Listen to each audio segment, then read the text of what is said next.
की जर तुम्ही प्रेग्नेंट असाल तर तुमच्या डॉक्टरांना तुमच्या ब्लड प्रेशरबद्दल सगळ्यात जास्त काळजी असते. तुमच्या प्रत्येक व्हिजिटची सुरुवात हीच ब्लड प्रेशर चेक करण्यापासून होत असते. जस्टेशनल हायपरटेन्शन म्हणजे काय?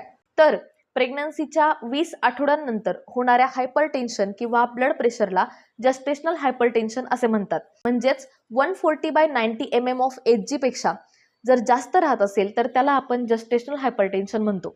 वाढलेल्या ब्लड प्रेशरमुळे आई आणि गर्भ यांच्या आरोग्याला कसा धोका पोहोचतो? आईच्या बाबतीत म्हणाल तर प्री एक्लाम्शिया, त्यानंतर एक्लाम्शिया ज्याला आपण सीझर डिसऑर्डर किंवा साध्या सोप्या भाषेत फिट्स येणं असंही म्हणतो. बाळाच्या बाबतीत म्हणाल तर बाळाची वाढ खुंटणं, मुदतीपूर्व प्रसूती होणं किंवा करावी लागणं, ऑक्सिजनची कमतरता होऊन फिटल डिस्ट्रेस होणं, असे सगळे धोके हाय ब्लड प्रेशरमुळे जाणवू शकतात. हायपरटेन्शनचे सिम्पटम्स म्हणजे लक्षणे नेमकी काय आहेत? यामध्ये तीव्र डोकेदुखी, धुसर दिसणे, दम लागणे, छातीत दुखणे, अंगावरती सूज येणे. प्रेग्नन्सीमध्ये ब्लड प्रेशर वाढण्याचे कारण काय? तर मला असं वाटतं याचं मूळ कारण म्हणजे प्रेग्नन्सी राहण्या अगोदरच असलेली कोमॉर्बिडिटी. म्हणजे एखाद्या व्यक्तीला, स्पेसिफिकली आईला, एकापेक्षा जास्त हेल्थ इश्यू असणं.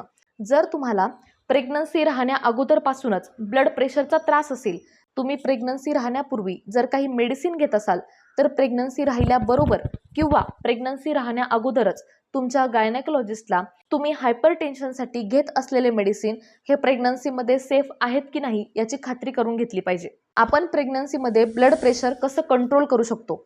तर डॉक्टर तुम्हाला प्रेग्नन्सी राहण्याआधी एक्सरसाइज करणं, वजन कमी करणं, पण या उलट जर तुम्हाला जस्टेशनल हायपरटेन्शन असेल तर डॉक्टर तुम्हाला कोणत्याही प्रकारचे हेवी एक्सरसाइज न करणं आणि कधीकधी कंप्लीट बेड रेस्टचा सल्ला देतील.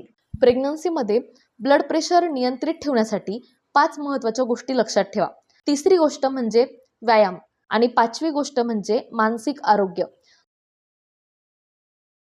जर तुम्ही घरच्या घरी बीपी चेक करणार असाल तर तुम्ही मार्केटमधून अशा पद्धतीचं डिजिटल बीपी ॲपरेटस विकत घेऊ शकतात.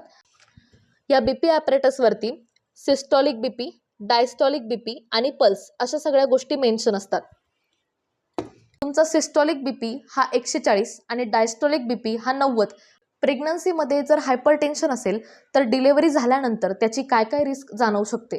पहिल्या 48 तासांपासून ते पुढच्या 6 आठवड्यांपर्यंत ब्लड प्रेशर कधीही वाढू शकतं. तर भविष्यात सुद्धा आपल्याला हार्ट डिसीज होण्याचे चान्सेस आहेत.